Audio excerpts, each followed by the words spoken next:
Hello everyone, I am still out here in Galax, Virginia. Today is Friday, August the 10th, 2018, and it is now about 2 o'clock. Before I get back to work over at the Old Fiddlers Convention, I wanted to continue the theme that I started on minisode number 9 and do another review of a flopped Marvel movie that I hadn't seen yet.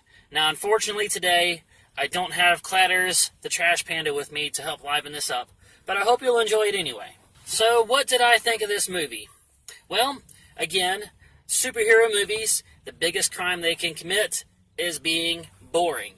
Was this movie guilty of that crime? No, this movie was not guilty of that crime at all. This movie kept the action going. It was very entertaining. It kept me wondering what was going to happen next. And yeah, the runtime felt a little bit long. I felt like it overstayed its welcome just a little bit, but it was not boring. After seeing this movie, it also helps me to understand exactly why Logan was such a hit. It was like they took all the things that they did wrong and wobbly with this story, and they fixed it in Logan. But there's a lot of things in this story that also happen in Logan, and it's like the two of them rhyme. It's like bookends. This was the beginning of his story, and Logan is the end of his story. Let me clarify what I mean by parts of the story that rhyme with Logan. In this one, he also met up with a kind-hearted farm family that took him in, and they ended up dying for it.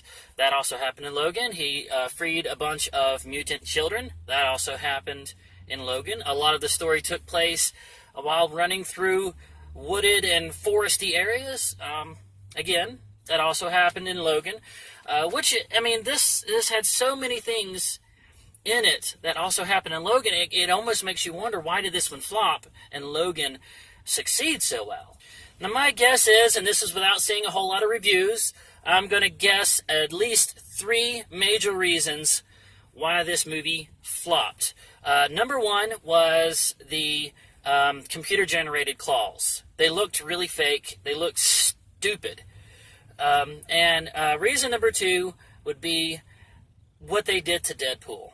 Any Marvel fan that really loves the comics, what they did to Deadpool was criminal. It was criminal. And so that little bit, even though it only took place for like 5 minutes of the movie, incurred a lot of nerd rage because it was just bad. And number 3 would be characters acting very counter to their motivations in more than one occasion. Let me explain a little bit what I'm talking about right there. When he first meets up with Gambit and tells him, "You're the only experiment that ever escaped from the island. Please take me back there. I want to find Weapon X." Instead of Gambit just saying, "Sure, I hate those people too, I'll bring you there," he instead smashes Logan through a wall. Logan ends up in the back alley where he sees that Sabretooth has just killed his friend, and of course he starts fighting with Sabretooth. But Gambit comes through the wall, and he's still in the middle of his fight with Logan. So Logan just elbows him in the nose or forehead and knocks him out. So he's out of the picture. Now he can focus on trying to kill Sabretooth. So the fight goes on for seconds, and all of a sudden, Gambit appears on a rooftop. He doesn't have teleportation power, so he controls kinetic energy. I don't know how he got up there. He uses his power to land in the middle of the alley and just smash the ground with his bow staff and create this shockwave energy that completely disrupts the fight and sends Logan and Sabretooth in different directions. And then he's just like, he's still fighting with Logan. And it's like, okay, wait a second, Gambit, you know who Sabretooth is. You know he's part of Weapon X. You know he's one of the bad guys. Why are you fighting with Logan?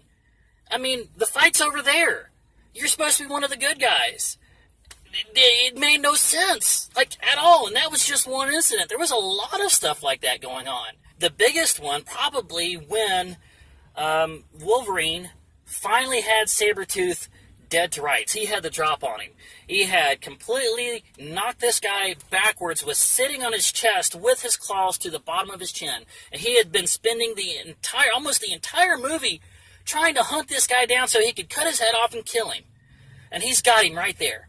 And instead, we have the slow music scene where he retracts his claws and lets him live. Oh, you could say, well, it's because he's a good guy. He doesn't let people die. He killed a lot of people in this movie. Just completely offhand. Oh, this guy's shooting at me. I'm going to kill him. He doesn't die by bullets. He didn't need to kill the guy that was shooting at him. He kills a lot of people. If you are after him in his way, he's going to kill you.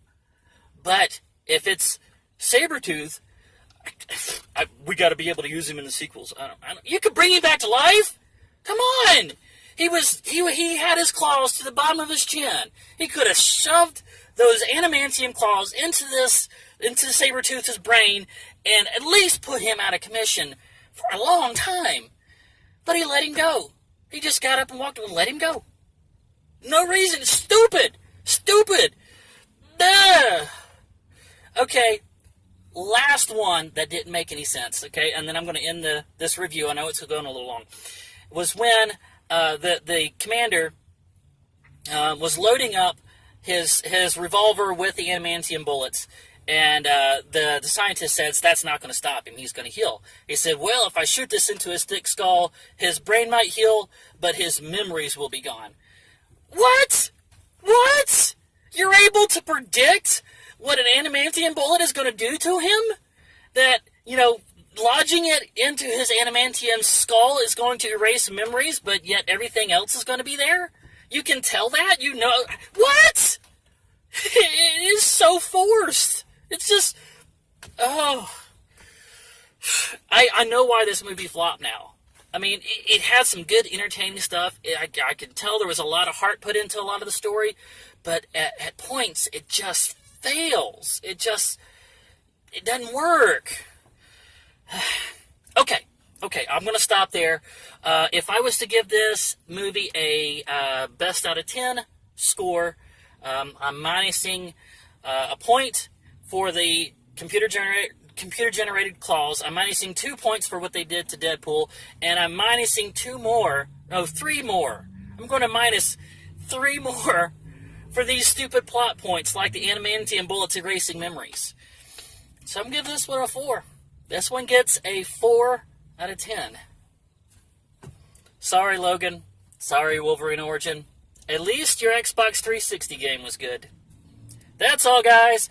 Please don't forget to smash the like button, leave comments, leave questions, leave suggestions, subscribe if you haven't already, and ring that bell icon. I love you all very much, and I will see you again in the next video.